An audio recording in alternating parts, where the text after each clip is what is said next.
Hello, this is Joshua for Frost Dragon Designs, and today I'd like to talk to you about my Skyfox Island Hard Enamel pin set. Skyfox Island is the latest in a series of limited edition pins featuring trees and foxes. Now let's get into the design.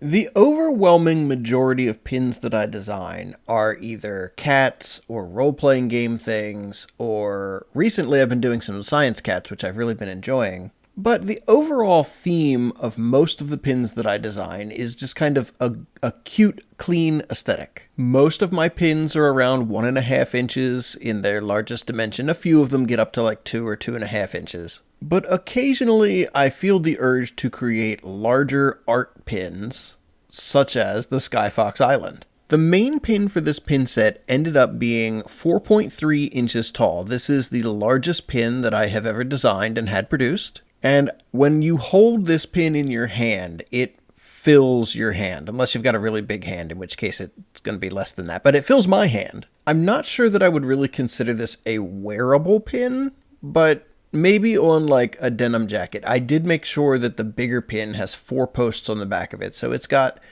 ample number of anchor points, in my opinion. The smaller companion pin is, I think, 1.8 inches tall, so these are both reasonably sized pins.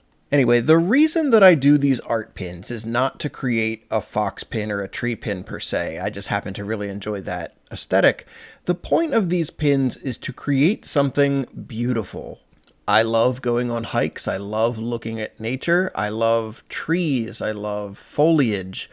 Foxes are just a nice aesthetic that go along with that, but really it's the scenery that I really love about these pins. I like to think of them as like a little vignette or like a little diorama. It's just an encapsulated scene. Now, in previous fox and tree pins that I've done, you don't see this much earth underneath of the grassy area. You see a little bit because I like to think of it as like a little chunk taken up out of the ground, but you see a lot more of it in this one, and that's partially because I wanted these to look like floating islands that you might find in a fantasy setting, just floating in the sky.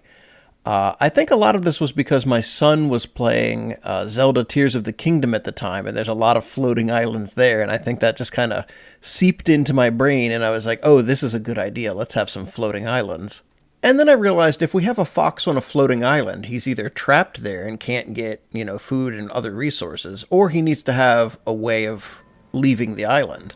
So I decided to give the foxes wings. Now, the reason that there's 3 foxes is because the first time I did one of these pins, there was a single fox and a tree spirit and I think a squirrel.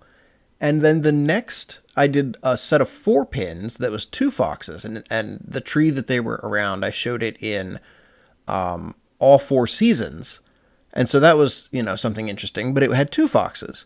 So I thought to myself, well, let's see if we can figure out how to do 3 foxes. So I ended up doing a fox on the main island, a fox on the little companion pin island, and then a 3rd fox up in the tree. I mean, so I guess I could have called this one like Triple Fox Sky Island, but I didn't feel the need to give it such a wordy title. Skyfox Island's already pretty wordy. You'll notice on both the main pin island and the companion pin island, there are little rocks with kind of bluish colored runestones etched in them. I like to imagine that these might be the reason that these particular little islands are able to float up in the sky, but the real reason that they're included is because the overall color scheme of these pins, I knew right from the beginning, was going to be an extremely warm color palette. And I really felt like I needed some cool visual counterpoints to help the eye focus and rest on the design. If the whole thing is just warm color, warm color, warm color, I feel like that can get a little monotonous to look at times. And while there are the white parts for the fox's wings and tails and the chest fur, I really felt like that wasn't quite enough.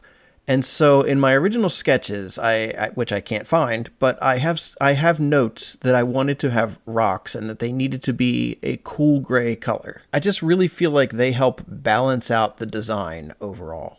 Anyway, I hope you've enjoyed watching me design the Skyfox Island pins. I hope that you enjoyed hearing a little bit about why I made some of the design decisions that I did. And if so, please go ahead and like and subscribe. I try to release a new video once a week, and I would love to have you along for the next one. Thank you so much for your time and have a great day.